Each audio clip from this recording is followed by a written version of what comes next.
पंजाब दे विच नवीं सरकार भावें कुछ मुद्दिआं ते मिसाली फैसले लै रही है, पर परसों वापरी एक घटना दे विच पंजाब दी नवीं सरकार दे राज दे विच पंजाबी मां बोली दी जो दुर्दशा हुई है, जो फट्टी पुची है, उस बारे तुहाडे लई जानना बहुत जरूरी है।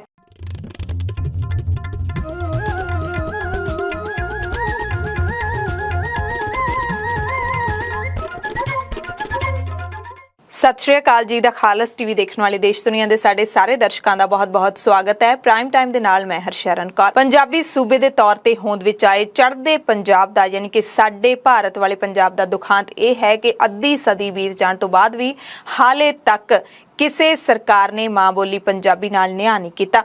सही अर्थां दे विच राज भाषा एक्ट दी रूह नूं समझिया ही नहीं। पंजाब दे विच आम आदमी पार्टी दी सरकार ने मां बोली पंजाबी दी फट्टी पूरी तरह दे नाल पोच के रख दित्ती है। पंजाब राज भाषा एक्ट 1967 नूं होंद विच आया सी, उदों तो लैके हुण तक इहदे विच 4 बार तरमीम यानी कि सोध कीती गई है। एक्ट मुताबिक सिविल ਸਕੱਤਰੇ तो लैके हेठां तक सरकारी दफ्तर पंजाबी विच काम करन दे पाबंद ने, पर अजिहा हो नहीं रहा। पिछली सरकार वेले जदों मुख मंत्री चरणजीत सिंह चन्नी बने सी, उदों पंजाबी नूं लैके बड़े दावे वादे कीते गए सी।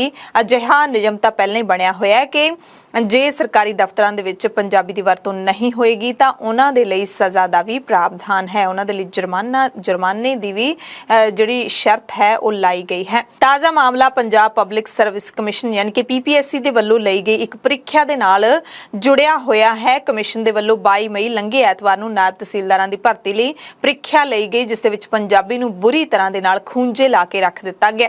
हालांकि उस तो बाद अज ताज़ा ऐलान मुख्यमंत्री भगवंत सिंह मान ने राहत देने वाला कीता है। अगे तुहानूं दसदे हां, 22 मई नूं पंजाब पब्लिक सर्विस कमिशन ने 78 नायब तहसीलदारां दी भर्ती लई इम्तिहान लिया।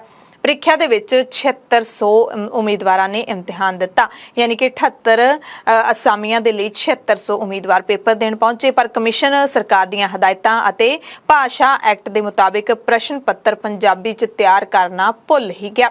ਇਹ ਪੰਜਾਬੀ ਭਾਸ਼ਾ ਐਕਟ 1967 ਤੇ ਪੰਜਾਬੀ ਭਾਸ਼ਾ ਸੋਧ ਐਕਟ 2008 ਦੀ ਸਿੱਧੀ ਉਲੰਘਣਾ ਹੈ ਤੇ ਵੱਡੀ ਉਲੰਘਣਾ ਹੈ, यानी कि ਜਿਹੜਾ ਪੇਪਰ ਲਿਆ ਗਿਆ ਉਹ ਪੰਜਾਬੀ ਦੇ ਵਿੱਚ ਛਾਪਿਆ ਹੀ ਨਹੀਂ ਗਿਆ।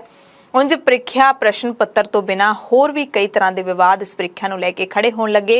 हैरानी की गल तो यह है कि पंजाब की तीजी सरकार इक्को पेपर लै रही है, ਉਹਦੇ ਵਿੱਚ भी लोगों ਨੂੰ निराशा ही मिल रही है। कैप्टन अमरिंदर सिंह की सरकार वेले नायब तहसीलदारां की भर्ती लिए असामियां कढ़ियां गईयां सी। इस तो बाद मुख मंत्री चरणजीत सिंह चन्नी की सरकार वालों 20 मार्च ਨੂੰ इम्तिहान की तरीक मुकर्रर कर दी गई सी, पर आम आदमी पार्टी की सरकार वजों पेपर हुण 22 मई ਨੂੰ लिया गया है। ਇਹਦੇ ਵਿੱਚ जिथे पंजाबी ਨੂੰ ਖੂੰਜੇ ला दिता गया है, पंजाबी का नामो निशान नहीं है इस पेपर ਦੇ ਵਿੱਚ, ਉੱਥੇ ਹੀ ਉਮੀਦਵਾਰਾਂ ਦੇ ਨਾਲ जिस तरह का ਵਤੀਰਾ ਕੀਤਾ ਗਿਆ है, जिस तरह ਦੀਆਂ ਮੁਸ਼ਕਿਲਾਂ ਉਹਨਾਂ ਨੂੰ ਆਈਆਂ ਨੇ, ਉਹਦੀ ਵੀ ਆਪਾਂ ਗੱਲ ਕਰਾਂਗੇ। दरअसल ਪ੍ਰੀਖਿਆ ਦੇ ਵਾਸਤੇ ਜਨਰਲ ਵਰਗ ਦੇ ਉਮੀਦਵਾਰਾਂ ਦੇ ਕੋਲੋਂ 3000 ਰੁਪਏ, ਵਿਸ਼ੇਸ਼ ਵਰਗ ਦੇ ਉਮੀਦਵਾਰਾਂ ਤੋਂ 1750, ਅਨੁਸੂਚਿਤ ਜਾਤੀ ਤੇ ਪਛੜੀਆਂ ਸ਼੍ਰੇਣੀਆਂ ਦੇ ਕੋਲੋਂ 1125 ਰੁਪਏ ਫੀਸ ਲਈ ਗਈ ਸੀ। ਤੁਹਾਨੂੰ ਪਤਾ ਹੈ ਕਿ ਜਦੋਂ ਕਿਸੇ ਵੀ ਪਰਚੇ ਦੇ ਲਈ ਤੁਸੀਂ ਅਪਲਾਈ ਕਰਨਾ ਹੈ, ਉਹਦੇ ਲਈ ਤੁਹਾਨੂੰ ਫਾਰਮ ਭਰਨੇ ਪੈਂਦੇ ਨੇ, ਉਹਨਾਂ ਫਾਰਮਾਂ ਦੀ ਇਹ ਫੀਸ ਹੁੰਦੀ ਹੈ। ਇੱਕ ਅੰਦਾਜ਼ੇ ਦੇ ਮੁਤਾਬਿਕ ਉਮੀਦਵਾਰਾਂ ਦੇ ਕੋਲੋਂ ਇਹਨਾਂ 78 ਅਸਾਮੀਆਂ ਦੇ ਲਈ 15 ਕਰੋੜ ਰੁਪਏ ਖਜ਼ਾਨੇ ਦੇ ਵਿੱਚ ਇਕੱਠੇ ਕੀਤੇ ਗਏ। पंजाब पब्लिक सर्विस कमिशन के वलों भर्ती लई मुढ़ली योग्यता BA ते 10वीं तक पंजाबी रखी गई सी। उम्र की उतली सीमा 37 साल सी। पंजाब दे विच पंजाबी सरकारी भाषा है। सरकारी दफ्तरां नूं पंजाबी विच काम करन दीआं सख्त हदायतां ने, हालांकि उन्हां ते अमल बहुता नहीं हुंदा। कांग्रेस सरकार ने इस तो अगे जाके पंजाब के स्कूलों के विच पहली तो 10वीं तक पंजाबी पढ़ाउणी लाजमी कर दित्ती सी। पंजाबी भाषा सोध एक्ट विच उलंघना करने वालियां नूं सज़ा देण ते 1 लाख रुपये का जुर्माना करन दा प्रावधान है। बावजूद इस दे Punjab public service commission Punjabi दे विच प्रश्न पत्र तैयार करने ही भुल गया। ये किवें हो सकदा है कि विभाग एक जिहड़ा वड्डा विभाग है पंजाब दा, जिहड़ा इम्तिहान लैंदा है, जिहड़ा कि अफसरां दे इम्तिहान तक लैंदा है, वो इन्नी वड्डी कुताही आखिरकार किवें कर सकदा है। एक मुलाजम भुल जाए, दो भुल जाण, 3 भुल जाण, सारे दे सारे भुल गए। इहदे पिछे की वजह है, की कारण है, ते कहण च कोई गुरेज नहीं कि की साजिश है। इसकी जांच तो होनी चाहिए है। कि यह हैरानी की गल नहीं कि तहसीलों का कामकाज है, जिहड़ा पंजाब दीयां तहसीलों का कामकाज वो पंजाबी दे विच हुंदा है। ਤੇ ਤਹਿਸੀਲਦਾਰਾਂ ਦੀ ਪ੍ਰੀਖਿਆ ਅੰਗਰੇਜ਼ੀ ਦੇ ਵਿੱਚ ਲਈ ਗਈ ਹੈ। ਇਸ ਤੋਂ ਵੀ ਉੱਪਰ ਸਿਤਮ ਦੀ ਗੱਲ ਇਹ ਹੈ ਕਿ ਉਚੇਰੀ ਸਿੱਖਿਆ ਅਤੇ ਭਾਸ਼ਾ ਸਕੱਤਰ ਦੇ ਵੱਲੋਂ ਫਰਵਰੀ ਮਹੀਨੇ ਦੇ ਵਿੱਚ ਕਮਿਸ਼ਨ ਨੂੰ ਇੱਕ ਚਿੱਠੀ ਲਿਖ ਕੇ ਪ੍ਰਸ਼ਨ ਪੱਤਰ ਪੰਜਾਬੀ ਵਿੱਚ ਤਿਆਰ ਕਰਨ ਦੀ ਹਦਾਇਤ ਵੀ ਕੀਤੀ ਗਈ ਸੀ। ਬਾਵਜੂਦ ਇਸ ਦੇ ਕਮਿਸ਼ਨ ਦੇ ਅਧਿਕਾਰੀਆਂ ਨੇ ਰਾਜ ਭਾਸ਼ਾ ਸੋਧ ਐਕਟ 2008 ਦੀ ਉਲੰਘਣਾ ਤਾਂ ਕੀਤੀ ਨਾਲ ਹੀ ਸਰਕਾਰ ਦੇ ਹੁਕਮਾਂ ਨੂੰ ਵੀ ਟਿੱਚ ਕਰਕੇ ਜਾਣਿਆ।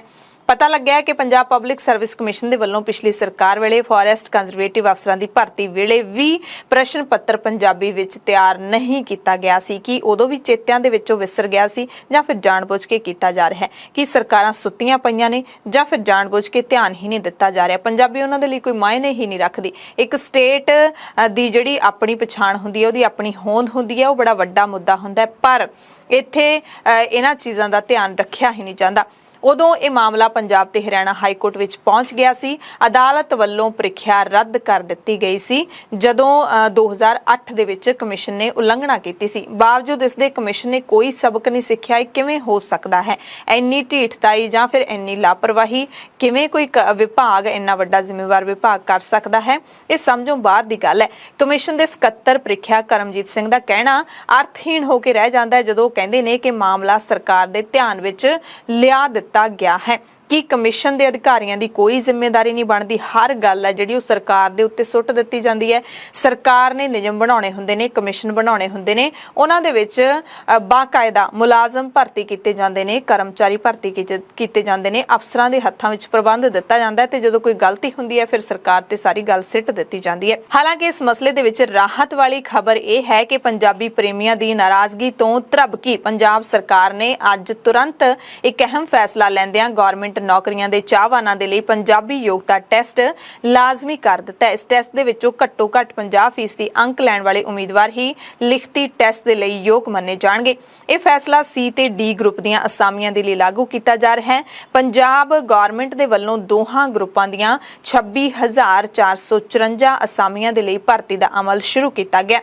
ਪੰਜਾਬ ਸਰਕਾਰ ਦੇ ਵੱਲੋਂ ਪੰਜਾਬੀ ਯੋਗਤਾ ਟੈਸਟ ਲਾਗੂ ਕਰਨ ਦੇ ਲਈ ਵਿਚਾਰ ਵਟਾਂਦਰਾ ਤਾਂ ਕਈ ਚਿਰਾਂ ਤੋਂ ਕੀਤਾ ਜਾ ਰਿਹਾ ਸੀ, ਪਰ ਜਦੋਂ ਐਤਵਾਰ ਨੂੰ ਨਾਇਬ ਤਹਿਸੀਲਦਾਰਾਂ ਦੀ ਪ੍ਰੀਖਿਆ ਵਿਵਾਦਾਂ ਦੇ ਵਿੱਚ ਘਿਰੀ ਉੱਥੇ ਪੰਜਾਬੀ ਨੂੰ ਖੂੰਜੇ ਹੀ ਲਾ ਦਿੱਤਾ ਗਿਆ ਤਾਂ ਮੁੱਖ ਮੰਤਰੀ ਭਗਵੰਤ ਸਿੰਘ ਮਾਨ ਨੇ ਤੁਰੰਤ ਇਹ ਨਵਾਂ ਫੈਸਲਾ ਕਰ ਦਿੱਤਾ ਹੈ ਜੋ ਕਿ ਸ਼ਲਾਘਾਯੋਗ ਹੈ। ਇਹ ਫੈਸਲਾ ਪੰਜਾਬੀ ਨੂੰ ਪਟਰਾਣੀ ਬਣਾਉਣ ਵਾਲਾ ਫੈਸਲਾ ਹੈ ਅਤੇ ਭਗਵੰਤ ਮਾਨ ਨੇ ਜਿਹੜੀ ਅੱਜ ਦੀ ਬੈਠਕ ਕੀਤੀ ਹੈ ਉਸ ਦੇ ਵਿੱਚ ਚੀਫ ਸੈਕਟਰੀ ਅਨਿਰੁੱਧ ਤਿਵਾੜੀ, ਵਧੀਕ ਚੀਫ ਸਕੱਤਰ ਵੇਨੂ ਪ੍ਰਸਾਦ, ਉਚੇਰੀ ਸਿੱਖਿਆ ਤੇ ਭਾਸ਼ਾ ਸਕੱਤਰ ਜਸਪ੍ਰੀਤ ਤਲਵਾੜ, ਇਹਨਾਂ ਦੇ ਨਾਲ ਮੀਟਿੰਗ ਸੱਦ ਕੇ ਇਸ ਫੈਸਲੇ ਤੇ ਤੁਰੰਤ ਮੋਹਰ ਲਾ ਦਿੱਤੀ ਗਈ ਹੈ ਕਿ ਗਵਰਨਮੈਂਟ ਨੌਕਰੀ ਯਾਨੀ ਕਿ ਸਰਕਾਰੀ ਨੌਕਰੀ ਦੇ ਲਈ ਤੁਸੀਂ ਜਦੋਂ ਵੀ ਟੈਸਟ ਦੇਣਾ ਤਾਂ ਉਦੋਂ ਪਹਿਲਾਂ ਤੁਹਾਨੂੰ ਪੰਜਾਬੀ ਯੋਗਤਾ ਟੈਸਟ ਪਾਸ ਕਰਨਾ ਬੜਾ ਹੀ ਜ਼ਰੂਰੀ ਹੋਵੇਗਾ। ਸੋ ਪੰਜਾਬ ਪਬਲਿਕ ਸਰਵਿਸ ਕਮਿਸ਼ਨ ਨੇ ਜਿਹੜੀ ਇਹ ਹਰਕਤ ਕੀਤੀ ਹੈ, ਜਿਹੜੀ ਇਹ ਗਲਤੀ ਕੀਤੀ ਹੈ, ਇਹਦੇ ਨਾਲ ਪੰਜਾਬੀ ਪ੍ਰੇਮੀਆਂ ਦੇ ਦਿਲਾਂ ਨੂੰ ਠੇਸ ਜ਼ਰੂਰ ਪਹੁੰਚੀ ਹੈ ਅਤੇ ਪੰਜਾਬੀ ਦੇ ਹੱਕ ਦੇ ਵਿੱਚ ਵੱਡੀ ਆਵਾਜ਼ ਬੁਲੰਦ ਕਰਦੇ ਰਹਿਣ ਵਾਲੇ ਪ੍ਰੋਫੈਸਰ ਪੰਡਿਤ ਰਾਓ ਧਨੇਰਵਰ ਨੇ ਵੀ ਨਵਾਂ ਫੱਟਾ ਛਪਵਾ ਕੇ ਇਸ ਦਾ ਵਿਰੋਧ ਕੀਤਾ ਹੈ ਤੇ ਜਿਹੜੀ ਇਹ ਗਲਤੀ ਹੋਈ ਹੈ ਉਹਦੇ ਨਾਲ ਪੰਜਾਬ ਸਰਕਾਰ ਦੇ ਵੱਲੋਂ 21 ਫਰਵਰੀ ਨੂੰ ਜਿਹੜਾ ਭਾਸ਼ਾ ਦਿਵਸ ਮਨਾਇਆ ਗਿਆ ਉਹ ਉਪਰਾਲਾ ਵੀ ਬੇਮਾਨਾ ਹੋ ਕੇ ਰਹਿ ਗਿਆ ਕਿਉਂਕਿ ਹਕੀਕੀ ਤੌਰ ਤੇ ਤੁਸੀਂ ਕੁਝ ਹੋਰ ਕਰ ਰਹੇ ਹੋ ਪਰ ਤੁਸੀਂ ਦਿਖਾਵੇ ਦੇ ਲਈ ਕੁਝ ਹੋਰ ਕਰ ਰਹੇ ਹੋ ਤਾਂ ਉਸ ਨੂੰ ਬੇਮਾਨਾ ਹੀ ਕਿਹਾ ਜਾਊਗਾ। ਪੰਜਾਬ ਹਿਤੈਸ਼ੀਆਂ ਦੇ ਵੱਲੋਂ ਪੰਜਾਬੀ ਨੂੰ ਬਣਦਾ ਮਾਣ ਸਤਿਕਾਰ ਦਿਵਾਉਣ ਦੇ ਲਈ ਮੋਰਚੇ ਵੀ ਲਾਏ ਗਏ ਨੇ, ਸੰਘਰਸ਼ ਵੀ ਵਿੱਢੇ ਗਏ ਨੇ, ਲਗਾਤਾਰ ਲਾਏ ਵੀ ਜਾ ਰਹੇ ਨੇ। ਪੰਜਾਬੀ ਪ੍ਰੇਮੀ ਮਾਂ ਬੋਲੀ ਨੂੰ ਚੰਡੀਗੜ੍ਹ ਦੇ ਵਿੱਚ ਵੀ ਬਣਦਾ ਸਥਾਨ ਦਿਵਾਉਣ ਲਈ ਨਿਰੰਤਰ ਯਤਨਸ਼ੀਲ ਨੇ ਪਰ ਉਹਨਾਂ ਨੂੰ ਕੀ ਪਤਾ ਸੀ ਕਿ ਆਪਣੇ ਸੂਬੇ ਦੇ ਵਿੱਚ ਹੀ ਮਾਂ ਬੋਲੀ ਬੇਗਾਨੀ ਹੋ ਕੇ ਰਹਿ ਜਾਏਗੀ। ਉਹ ਰਾਜਧਾਨੀ ਦੇ ਵਿੱਚ ਹੱਕ ਦਿਵਾਉਣ ਲਈ ਜੂਝਦੇ ਰਹਿੰਦੇ ਨੇ ਪਰ ਪੰਜਾਬੀ ਤਾਂ ਆਪਣੇ ਪੰਜਾਬ ਦੇ ਵਿੱਚ ਹੀ ਇਸ ਤਰ੍ਹਾਂ ਦੇ ਨਾਲ ਵਿਚਾਰੀ ਬਣ ਕੇ ਰਹਿ ਜਾਏਗੀ, ਉਹਨਾਂ ਨੂੰ ਸ਼ਾਇਦ ਨਹੀਂ ਪਤਾ ਸੀ। ਤੇ ਪੰਜਾਬੀ ਮੰਚ ਹੈ ਜਿਹੜਾ ਉਸ ਦੇ ਵੱਲੋਂ ਚੰਡੀਗੜ੍ਹ ਦੀਆਂ ਗੁਰਦੁਆਰਾ ਕਮੇਟੀਆਂ ਨੇ ਜਿਹੜੀਆਂ ਉਹਨਾਂ ਦੀ ਮੀਟਿੰਗ ਵੀ ਬੁਲਾਈ ਗਈ ਹੈ। ਪੰਜਾਬੀ ਨੂੰ ਚੰਡੀਗੜ੍ਹ ਦੇ ਵਿੱਚ ਬਣਦਾ ਮਾਣ ਸਤਿਕਾਰ ਦਿਵਾਉਣ ਦੇ ਲਈ ਆਉਂਦੇ ਦਿਨਾਂ ਦੇ ਵਿੱਚ ਮੀਟਿੰਗ ਹੋਣ ਜਾ ਰਹੀ ਹੈ ਤੇ ਪੀਪੀਐਸਸੀ ਦੀ ਇਸ ਗਲਤੀ ਨੇ ਨਿਰਸੰਦੇਹ ਦੁਨੀਆ ਭਰ ਦੇ ਵਿੱਚ ਪੰਜਾਬੀ ਬੋਲਣ ਵਾਲੇ 8 ਤੋਂ 10 ਕਰੋੜ ਪੰਜਾਬੀਆਂ ਨੂੰ ਮਤਰੇਈ ਮਾਂ ਵਾਲੇ ਵਿਵਹਾਰ ਦਾ ਅਹਿਸਾਸ ਕਰਵਾਇਆ ਗਿਆ। ਮਾਂ ਬੋਲੀ ਇੱਕ ਇਨਸਾਨ ਦੇ ਲਈ ਸਭ ਤੋਂ ਮਹੱਤਵਪੂਰਨ ਹੁੰਦੀ ਹੈ। ਸਭ ਤੋਂ ਮਹੱਤਵਪੂਰਨ ਇਸ ਕਰਕੇ ਹੁੰਦੀ ਹੈ ਕਿਉਂਕਿ ਇਹਨੂੰ ਸਿੱਖਣ ਦੇ ਲਈ ਕੋਈ ਖਾਸ ਯਤਨ ਨਹੀਂ ਕਰਨਾ ਪੈਂਦਾ। ਇਸ ਨੂੰ ਸਿੱਖਣ ਲਈ ਕੋਈ ਉਚੇਚ ਖਾਸ ਨਹੀਂ ਕਰਨੀ ਪੈਂਦੀ ਕਿਉਂਕਿ ਇਹ ਢਿੱਡੋਂ ਇੱਕ ਬੱਚੇ ਨੂੰ ਮਿਲਦੀ ਹੈ। ਜਿਹੜੀ ਬੋਲੀ ਉਹਦੀ ਮਾਂ ਬੋਲਦੀ ਹੈ ਤੇ ਬੱਚਾ ਉਹੀ ਬੋਲੀ ਆਪਣੇ ਆਪ ਸਿੱਖ ਲੈਂਦਾ ਹੈ। ਮਾਂ ਬੋਲੀ ਦੀ ਮਹੱਤਤਾ ਦੇ ਬਾਰੇ ਸਦੀਆਂ ਤੋਂ ਪੀਰ, ਫਕੀਰ, ਭਗਤ, ਔਲੀਏ, ਬੁੱਧੀਜੀਵੀ ਅਤੇ ਅਦੀਬ ਲਿਖਦੇ ਆ ਰਹੇ ਨੇ। ਸਭ ਨੇ ਮਾਂ ਬੋਲੀ ਨੂੰ ਉੱਚਾ ਤੇ ਸੁੱਚਾ ਦਰਜਾ ਦਿੱਤਾ ਹੈ। ਬੋਲੀਆਂ ਤਾਂ ਸਾਰੀਆਂ ਹੀ ਸਤਿਕਾਰਯੋਗ ਹੁੰਦੀਆਂ ਨੇ, ਪਰ ਜਿਹੜੀ ਮਾਂ ਬੋਲੀ ਹੁੰਦੀ ਹੈ ਉਹ ਦਿਲ ਦੇ ਸਭ ਤੋਂ ਨੇੜੇ ਹੁੰਦੀ ਹੈ। ਤੇ ਜੇ ਅਸੀਂ ਮਾਂ ਨੂੰ ਹੀ ਭੁੱਲ ਜਾਈਏ ਤਾਂ ਸਾਡੇ ਤੋਂ ਵੱਡਾ ਦਗੇਬਾਜ਼ ਕੋਈ ਨਹੀਂ ਹੋ ਸਕਦਾ। ਧਨੀ ਰਾਮ ਚਾਤ੍ਰਿਕ ਤਾਂ ਇੱਥੋਂ ਤੱਕ ਕਹਿ ਕੇ ਗਏ ਨੇ, ਅਸੀਂ ਨਹੀਂ ਭੁਲਾਉਣੀ ਬੋਲੀ ਹੈ ਪੰਜਾਬੀ ਸਾਡੀ, ਇਹੋ ਜਿੰਦ ਜਾਨ ਸਾਡੀ, ਮੋਤੀਆਂ ਦੀ ਖਾਨ ਸਾਡੀ, ਹੱਥੋਂ ਨਹੀਂ ਗਵਾਉਣੀ। ਜੋਧ ਤੇ ਕਮਾਈਆਂ ਵਿੱਚ, ਜੰਗਾਂ ਤੇ ਲੜਾਈਆਂ ਵਿੱਚ ਇਹੋ ਜਿੰਦ ਪਾਉਣੀ, ਬੋਲੀ ਹੈ ਪੰਜਾਬੀ ਸਾਡੀ। ਪ੍ਰਾਈਮ ਟਾਈਮ ਦੇਖਣ ਵਾਲੇ ਸਾਰੇ ਦਰਸ਼ਕਾਂ ਦਾ ਧੰਨਵਾਦ।